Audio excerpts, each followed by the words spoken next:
नमस्कार। एक बार पुनः स्वागत है आप सभी लोगों का हमारे समृद्धि आईएएस के यूट्यूब चैनल पर और अब की बार मेंस पार सीरीज में, जिसके तहत आज हम जो है वो जीएस प्रश्न पत्र 6 से प्रश्न कराने वाले हैं। और आज का जो हमारा प्रश्न है, राज्य खाद्य सुरक्षा सूचकांक 2024 में उत्तर प्रदेश की स्थिति क्या है, इसमें बेहतर प्रदर्शन करने के लिए उत्तर प्रदेश सरकार क्या कदम उठा रही है, स्पष्ट करें। देखिए 12 अंक का प्रश्न है और 2 डायमेंशंस में आपका प्रश्न पूछा गया है। तो मुख्य परीक्षा में आपको यही काम करना है कि सबसे पहले जब आपको प्रश्न पत्र मिलेगा तो प्रश्न को खूब ध्यान से पढ़ना है और ये देखना है कि प्रश्न की डिमांड क्या है, वो कितने डायमेंशंस में प्रश्न पूछा गया है। तब जाकर के आप एक माइंड मैप बनाएंगे और आंसर राइटिंग करना शुरू करेंगे। आगे बढ़ने से पहले ये कुछ सूचना है। ये मॉर्निंग में 9 बजे और इवनिंग में 4 बजे प्रत्येक दिन मंडे टू फ्राइडे प्रत्येक पेपर से जो है वो यहाँ प्रश्न पत्र कराए जाते हैं। और जो सैटरडे होता है वो वीकली करंट अफेयर्स आता है सुबह 9 बजे। तो इस समय तो चैनल पे आप अनिवार्य रूप से बने रहिए, क्योंकि यहाँ यदि आप बने रहेंगे तो आपको इसका बहुत ही जो है वो लाभ मिलेगा। आइए एक बार प्रश्न को हम फिर से पढ़ रहे हैं कि राज्य खाद्य सुरक्षा सूचकांक 2024 में उत्तर प्रदेश की स्थिति क्या है, इसमें बेहतर प्रदर्शन करने के लिए उत्तर प्रदेश सरकार क्या कदम उठा रही है। तो सबसे पहले चूंकि की पॉइंट है राज्य खाद्य सुरक्षा सूचकांक 2024, और आप अगर पीवाईक्यू देखे होंगे तो आपको पता होगा कि सूचकांकों को आधार बना करके 8 अंक या 12 अंक में प्रश्न पूछे जाते हैं। तो चूंकि एक महत्वपूर्ण सूचकांक है, खाद्य सुरक्षा को लेकर के है, तो यहाँ से बहुत संभावना है कि इस बार जो है आपकी परीक्षा में यहाँ से प्रश्न आए। तो इसी को जो है आप एक्सप्लेन कर दीजिए, यही आपकी भूमिका हो गई। और भूमिका को जो है वो किसी भी कीमत पे 15 से 20 शब्दों से अधिक नहीं लिखना है। तो उत्तर प्रदेश जनसंख्या की दृष्टि से भारत का सबसे बड़ा जो है वो राज्य है। यहाँ लगभग 24 करोड़, अब 24 नहीं इसको 25 मानिए, 25 करोड़ जनसंख्या जो है वो निवास करती है। ऐसे में खाद्य सुरक्षा जो है वो महत्वपूर्ण हो जाती है। बस आप ये बता रहे हैं कि खाद्य सुरक्षा उत्तर प्रदेश जैसे बड़े राज्य के लिए, जहाँ करीब करीब 25 करोड़ जनसंख्या निवास करती है, तो वो कितनी महत्वपूर्ण है। खाद्य सुरक्षा सूचकांक 2024 FSSAI मतलब भारतीय खाद्य सुरक्षा एवं मानक प्राधिकरण द्वारा जो है वो जारी की जाती है। अब देखिए यहाँ जो है वही आपके पीटी का फैक्ट है कि भाई खाद्य सुरक्षा सूचकांक जो है वो किस राज्य खाद्य सुरक्षा सूचकांक किसके द्वारा जारी की जाती है, तो ये FSSAI के द्वारा जारी की जाती है। तो ये आपने बता दिया। फिर जिसमें उत्तर प्रदेश की जो रैंकिंग है वो 10 है प्रीलिम्स में, और पीछे के करंट में अफेयर्स में भी मैंने इसको कराया है। तो इसीलिए हम बार बार कहते हैं कि आप लोग जो है करंट अफेयर्स की जो क्लास आती है उसको तो ज़रूर देखें, क्योंकि करंट बेस्ड यदि क्वेश्चन बनेगा मुख्य परीक्षा में तो कैसे करेंगे। जबकि जून 2022 में जारी रैंकिंग में उत्तर प्रदेश का जो स्थान था वो 8वां था, जो इसकी खराब स्थिति को दर्शाता है। और इसमें जो है केरल शीर्ष स्थान पर है। मतलब राज्य खाद्य सुरक्षा सूचकांक जो 2024 जारी हुआ, तो उसमें आप बता रहे हैं कि जो उत्तर प्रदेश की रैंकिंग है वो 10 है। जबकि 2022 में जो जारी हुआ था उसमें क्या रैंकिंग थी, तो उसमें जो रैंकिंग थी वो 8 थी। यानी कि 2 पायदान जो है उत्तर प्रदेश की रैंकिंग नीचे खिसकी, मतलब खराब स्थिति में गया है यूपी अपना। और अगर इसमें शीर्ष स्थान पर देखा जाए तो शीर्ष स्थान पर जो है वो केरल है। अब आपके लिए होमवर्क है कि इसमें सेकेंड स्थान और थर्ड स्थान पे कौन से राज्य हैं वो आपको बताना होगा। और बिहार वाले बच्चे जो बिहार देते हैं उनको अपने राज्य की चीज़ें जाननी होगी, क्योंकि वहाँ से मतलब बिहार स्टेट भी क्या कर सकता है कि ये बिहार के संदर्भ में पूछ सकता है। तो वो भी स्मार्ट काम कर सकते हैं। अगर जो बिहार स्टेट के जो व्यूवर्स होंगे हमारे, तो वो केवल बिहार की रैंकिंग अपना यहाँ एडजस्ट कर लेंगे और बाकी कमोबेश चीज़ें वैसी ही रहती हैं, तो वो आप कर सकते हैं। फिर राज्य खाद्य सुरक्षा सूचकांक का यदि उद्देश्य की बात की जाए कि भाई ये क्यों लाया जाता है, इसका उद्देश्य क्या है, तो भारतीय राज्यों एवं केंद्र शासित प्रदेशों के खाद्य सुरक्षा प्रदर्शन का जो है वो मूल्यांकन करना और देश में खाद्य सुरक्षा पारिस्थितिकी तंत्र में सकारात्मक बदलाव लाने के लिए प्रतिस्पर्धा को जो है वो बढ़ाना है, जो इसका मुख्य उद्देश्य है। इसके बाद यहाँ खाद्य सुरक्षा से मतलब केवल भोजन की उपलब्धता ही नहीं है, बल्कि सुनिश्चित करना है कि सभी नागरिकों को पोषक एवं सुरक्षित भोजन मिले। ऐसा नहीं है कि मतलब पेट भर लेना ही खाद्य सुरक्षा को लेकर के इसका मानक नहीं है कि भाई रोटी मिल जाए, चावल मिल जाए, आपका पेट भर जाए किसी तरीके से। गुणवत्तापूर्ण और पोषणीय भोजन की बात हो रही है इसके तहत, वही आप बता रहे हैं। फिर राज्य खाद्य सुरक्षा सूचकांक को बेहतर करने के लिए उत्तर प्रदेश सरकार द्वारा किए जाने वाले प्रयास, चूंकि आपने पीछे बताया है कि भाई राज्य खाद्य सुरक्षा सूचकांक 2024 में उत्तर प्रदेश की स्थिति क्या है, तो वो आपने पीछे बता दिया और आपके प्रश्न का जो एक भाग था उसको आपने कवर कर लिया। अब दूसरे डायमेंशंस में चूंकि पूछा गया है कि भाई अगर उत्तर प्रदेश की स्थिति खराब है तो उसको बेहतर करने के लिए प्रदेश सरकार क्या प्रयास कर रही है, तो दूसरा पार्ट आपके प्रश्न का वही है और आप वही बता रहे हैं। तो सबसे पहले इसके तहत क्या कर रही है प्रदेश सरकार, कृषि उत्पादकता में जो है वो सुधार, नहरों, तालाबों एवं ट्यूबवेल के माध्यम से सिंचाई सुविधाओं का जो है विस्तार हो रहा है। भाई अगर कृषि में जो प्रोडक्शन है उसको यदि बढ़ाना है तो सबसे महत्वपूर्ण चीज़ उसकी सिंचाई है, तो सिंचाई को बेहतर करने का प्रयास हो रहा है नहरों, तालाबों और ट्यूबवेल के माध्यम से। फिर किसानों को उच्च गुणवत्ता वाले जो है वो बीज भी उपलब्ध कराए जा रहे हैं, बहुत महत्वपूर्ण पॉइंट है। फिर अगला क्या है कि कृषि विश्वविद्यालय और अनुसंधान संस्थानों के माध्यम से किसानों को नवीनतम तकनीकों और ज्ञान से जो है वो अवगत कराए जा रहे हैं। मतलब जो हमारे स्टेट की जो एग्रीकल्चर यूनिवर्सिटियां हैं या जो अनुसंधान संस्थान हैं उनके द्वारा भी जो है वो उन्नत कृषि के लिए जो तकनीकी है, जो ज्ञान है, उसका जो है वो प्रोवाइड करवाया जा रहा है किसको, कृषकों को। फिर फसल विविधीकरण को भी जो है वो बढ़ावा दिया जा रहा है। मतलब सबसे पहली चीज़ कि भाई आप सोचिए कि अगर एक ही ज़मीन में एक ही मतलब प्रत्येक वर्ष जो है एक ही प्रकार के फसलों का उत्पादन किया जाए तो मिट्टी की गुणवत्ता भी खराब होगी, साथ ही साथ फसल की जो पैदावार है वो भी घटेगी। तो उसी दिशा में ये प्रयास हो रहा है। और फिर अगर अगला प्रयास देखा जाए तो खाद्य भंडारण और वितरण के लिए क्या प्रयास है। पहला प्रयास तो मैंने कृषि की उत्पादकता के संदर्भ में बताया। अब खाद्य भंडारण और वितरण के तहत बताइए कि गोदामों एवं कोल्ड स्टोरेज सुविधाओं का जो है वो विकास हो रहा है, क्योंकि आप सभी जानते होंगे कि जो उत्तर प्रदेश है वो एक कृषि प्रधान स्टेट है और यहाँ जो है चूंकि गंगा यमुना के दोआब के द्वारा ये सिंचित क्षेत्र है तो फर्टाइल है, उपजाऊ है। और यहाँ देखा जाए तो गेहूं का पैदावार, चावल का, आलू का, मतलब विविध फसलों का पैदावार बड़े पैमाने पर होता है, वृहद स्तर पे।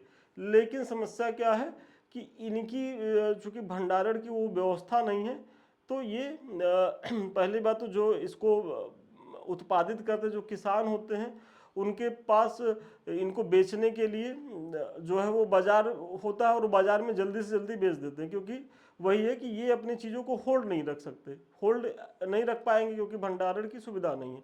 तो ऐसे में इनको जो इनका लागत है उस हिसाब से जो उचित मूल्य है वो नहीं मिल पाता है, क्योंकि जैसे सोचिए अभी गेहूं की फसल जो है वो कट रही है और अगर यही गेहूं की फसल को ये कुछ दिन तक होल्ड कर सके तो हो सकता है 4 महीने के बाद इसका दाम जो है वो और ज़्यादा इनको मिले, लेकिन वो होल्ड इसलिए नहीं कर पाते हैं क्योंकि इनके पास संसाधन नहीं है।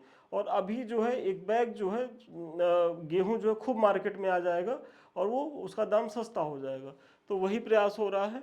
फिर पीडीएस के माध्यम से पब्लिक डिस्ट्रीब्यूशन सिस्टम जो होता है के माध्यम से खाद्य सामग्री की समय पर प्रभावी वितरण जो है वो सुनिश्चित करने का भी प्रयास होता है। फिर खाद्य वितरण में पारदर्शिता बढ़ाने के लिए डिजिटल तकनीक का जो है वो उपयोग हो रहा है। मतलब अब आप इस समय देख रहे होंगे कि जो कोटे से जो राशन मिल रहा है वो भी क्या है कि जब तक जो लाभार्थी अपना फिंगर नहीं लगाएगा तब तक वो डिस्ट्रीब्यूशन माना नहीं जाएगा। तो वही है कि डिजिटल तकनीक का मतलब जो है वो प्रयोग हो रहा है पारदर्शी बनाने के लिए। और क्यों हो रहा है? ताकि राज्य खाद्य सुरक्षा जो सूचकांक में जो उत्तर प्रदेश की स्थिति दयनीय है उसमें सुधार हो सके। तो दूसरा पॉइंट खाद्य भंडारण और वितरण को लेकर के है। तीसरा, जब आगे बढ़ने से पहले ये सूचना देखिए, अभी हमारे जो 2 बैच चल रहे हैं मेंस के, एक है अब की बार मेंस पार और ये शून्य से शिखर बैच। देखिए अब की बार मेंस पार बैच का उद्देश्य यही है कि जो बच्चे इस बार मेंस लिख रहे हैं जून वाला, वो इस बैच से जुड़े। और उनके लिए ये है कि 15 जून तक यहाँ जो है प्रत्येक टॉपिक से जो महत्वपूर्ण क्वेश्चन है PYQ हैं वो करा दिए जाएंगे। और वो कराए ही नहीं जाएंगे, साथ ही साथ उसका उनको मॉडल आंसर भी दिया जाएगा। और ये हमारा शून्य से शिखर बैच है, ये उन बच्चों के लिए जो किसी कारणवश इस बार जो है वो परीक्षा में असफल हुए या जो 2025 की परीक्षा को टारगेट करके चल रहे हैं, तो वो इस बैच से जुड़े। और यहाँ उनको जो है देखिए प्रक्रिया इसी तरीके से होगी, बस यहाँ क्वेश्चन की संख्या जो है अब की बार मेंस पार में ज़्यादा दी जाएगी, एक एक दिन में 6-6 क्वेश्चन तक दिए जाएंगे। और यहाँ आपकी स्वेच्छा के ऊपर है कि आप कितना कर सकते हैं, एटलीस्ट 2 क्वेश्चन तो दिए ही जाएंगे। तो चूंकि ये वर्ष भर चलने वाला हमारा प्रोग्राम है, तो जिन बच्चों का भी इस बार नहीं हुआ है या जो अगला टारगेट कर रहे हैं वो इस बैच का जो है वो लाभ उठाए। अधिक जानकारी के लिए 7303375007 पे आप संपर्क कर सकते हैं। इसी तरीके से आपकी कॉपी आएगी, आपकी कॉपी का प्रॉपर वे में मूल्यांकन होगा। जो भी कमी रहेगी, यदि आधा नंबर भी काटा गया है तो क्यों काटा गया है ये बताया जाएगा। और फिर जो है इसी तरीके से मॉडल आंसर भी आपको दिया जाएगा। चलिए अगले पॉइंट को देखते हैं कि पोषण संबंधी कार्यक्रमों का जो है संचालन किया जाए। कि सरकारी स्कूलों में आप देख रहे होंगे कि पौष्टिक मिड डे मील उपलब्ध कराना, फिर गर्भवती महिलाओं एवं बच्चों को जो है पोषण के लिए मातृ शिशु कार्यक्रम का भी जो संचालन है वो प्रदेश सरकार कर रही है अपने खाद्य सुरक्षा सूचकांक को बेहतर बनाने के लिए। अगला जो पॉइंट है कि खाद्य सुरक्षा अधिनियम का जो है वो उचित तरीके से कार्यान्वयन करना। आप सभी जानते होंगे कि 2013 में खाद्य सुरक्षा अधिनियम पारित हुआ था, जिसके तहत एक बड़ी जनसंख्या को इसके दायरे में लाया गया था। और वही है कि इसके माध्यम से प्रदेश की एक बड़ी आबादी को सब्सिडी पर आधारित खाद्यान्न जो है वो उपलब्ध कराया जा रहा है। मतलब उसमें क्या है कि 1 रुपये किलो गेहूँ, 2 रुपये किलो चावल, इस तरीके की चीज़ें हैं, मतलब इतने सस्ते मूल्य पर उपलब्ध कराया जा रहा है। तो ये भी आप बता सकते हैं। फिर अगला जो इसमें महत्वपूर्ण है कि सतत कृषि एवं पर्यावरण संरक्षण की भी जो है इसके तहत सरकार प्रयास कर रही है। इसमें जो है कि किसानों को जैविक खेती के लिए प्रोत्साहित करना और इसके लिए आवश्यक जो है प्रशिक्षण एवं संसाधन जो है वो उपलब्ध कराना, कि जो किसान हैं जो है वो जैविक खेती की ओर भी अग्रसर हों।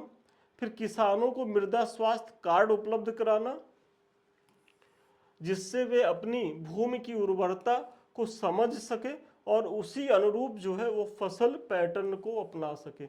ये बहुत महत्वपूर्ण पहल है। हालांकि है तो ये केंद्र सरकार की पहल, लेकिन अमूमन जितने भी राज्य हैं वो इसका जो है वो बहुत बेहतरीन उपयोग कर रहे हैं। क्योंकि आप सोचिए कि इसके पहले क्या था कि आप अपने मिट्टी की गुणवत्ता को जानते ही नहीं थे, और जब जानते ही नहीं थे तो वही जो है कृषि करने का परंपरागत तरीका कि रबी के सीजन में रबी की फसलें, जायद के सीजन में जायद की और खरीफ के सीजन में खरीफ की फसलों का जो है वो आप प्रोडक्शन करते थे। तो उससे क्या होता था कि एक ही पैटर्न पे करते करते, और दूसरी चीज़ फसल विविधता भी नहीं थी, और आपके मिट्टी के अनुरूप हो सकता है कि उस मिट्टी में जो है वो चावल की पैदावार उतना ना हो, लेकिन आप चावल लगातार उसमें धान की फसल बोए जा रहे हैं, उगाए जा रहे हैं, और अत्यधिक पानी देते हैं। और अत्यधिक पानी देने के बाद कंडीशन क्या होती है, और यही कारण है कि जो अभी आप कंडीशन देख रहे होंगे, जो हरियाणा है, जो पश्चिमी उत्तर प्रदेश है, जो पंजाब है, तो यहाँ की मिट्टी की अब वो स्थिति नहीं रह गई है कि चावल का प्रोडक्शन कर सके। तो इसीलिए यहाँ की सरकारें जो हैं वो किसानों को ये कह रही हैं कि नहीं, अब आप चावल का प्रोडक्शन करना छोड़िए, अन्य फसलों की तरफ मूव करिए। वो कैसे बता पा रहे हैं, क्योंकि मिट्टी कह रही है कि भाई अब हमसे नहीं हो पाएगा, अब हमारी क्षमता नहीं है। और मिट्टी में अगर फसलों का विविधीकरण अपनाया जाए और मिट्टी की गुणवत्ता के अनुरूप जो है फसलों का प्रोडक्शन किया जाए तो वो हर तरीके से जो है वो फ्रूटफुल होता है। तो वही आप बता रहे हैं। फिर अगला जो है कि नीतिगत सुधार और योजना निर्माण, कि खाद्य सुरक्षा से संबंधित नीतियों में सुधार करना एवं उन्हें समय समय पर अपडेट करते रहना। मतलब ऐसा नहीं है कि जो कोई नीति यदि बन जाए तो वो चलती ही रहे, क्योंकि ये सब ऐसे सेंसिटिव पहलू हैं कि इनका जो है अद्यतन जो है वो इसमें परिवर्तन होने चाहिए आवश्यकता के अनुरूप। केंद्र सरकार से जो है अच्छा समन्वय स्थापित करने की ज़रूरत है और संबंधित विभागों से जो है वो बेहतर जो है तालमेल भी बनाना होगा इसके बेहतर क्रियान्वयन के लिए। किसके? तो खाद्य सुरक्षा सूचकांक के लिए। इसके साथ ही रेडियो, टेलीविज़न और सोशल मीडिया के माध्यम से लोगों को खाद्य सुरक्षा के बारे में जो है वो जागरूक करने की भी जो है वो ज़रूरत है। तो इतनी पहले जो है वो उत्तर प्रदेश सरकार या तो अपना रही है या तो अपनाने की दिशा में जो है वो अग्रसर है, मतलब व्यवस्था कर रही है कि हम इस तरीके से चीज़ों को क्रियान्वित करेंगे ताकि जो अगली जब जनगणना मतलब वो हो रैंकिंग जारी हो तो उसमें हमारी स्थिति बेहतर हो। अतः उपयुक्त प्रयासों के माध्यम से उत्तर प्रदेश सरकार राज्य के खाद्य सुरक्षा सूचकांक में महत्वपूर्ण सुधार कर सकती है, जिससे सभी नागरिकों को पोषक, सुरक्षित एवं पर्याप्त भोजन मिल सके। देखिए, पर्याप्त भोजन के साथ साथ पोषक और सुरक्षित दोनों जुड़ा हुआ है और यही जो है वो खाद्य सुरक्षा जो नीति है उसका मेन एजेंडा है। तो आपको भी इसका ध्यान देना होगा, क्योंकि पीछे मैंने बताया है कि भाई खाद्य सुरक्षा का मतलब ये नहीं है कि कार्बोहाइड्रेट खा करके रोटी और चावल खा के पेट भर लीजिए। मतलब थाली में सब्जी भी होनी चाहिए, दाल भी होनी चाहिए, पनीर भी, डेयरी उत्पाद भी होने चाहिए। तो ये सारी व्यवस्था होनी चाहिए। तो चलिए, आज के प्रश्न का उत्तर यहीं तक था। मुझे बहुत भरोसा है कि इस प्रश्न के माध्यम से न केवल आपको एक मॉडल उत्तर मिला होगा, बल्कि कैसे भूमिका लिखनी है, कैसे बीच का पार्ट लिखना है और कैसे सभी डायमेंशंस को कवर करना है वो कुछ हद तक हम सिखा पाए होंगे। ये कुछ लिंक्स हैं। सबसे पहले तो समृद्धि आईएएस का ये टेलीग्राम है, आप लोग इससे ज़रूर जुड़िए, क्योंकि ये हमसे जुड़ने का सबसे सहज और 24 घंटे की सुविधा वाला प्लेटफॉर्म है। क्योंकि यूट्यूब पे क्या है कि हम टाइम टू टाइम आते हैं, या जब आप यहाँ कमेंट करते हैं तो उसको हम देखते हैं या हमारे संस्थान के लोग देखते हैं।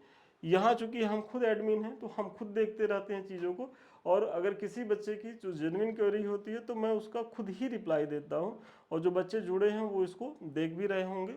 ये दोनों हमारे चैनल हैं, एक तो समृद्धि आईएएस का यूट्यूब जिससे हम आप रूबरू हो रहे हैं, तो ये आप ही का चैनल है, आप ही के द्वारा इसे अभी तक जो सफलता मिली है तो वो है ही है, लेकिन इसको और आगे बढ़ाइए, इसको स्नेह दीजिए।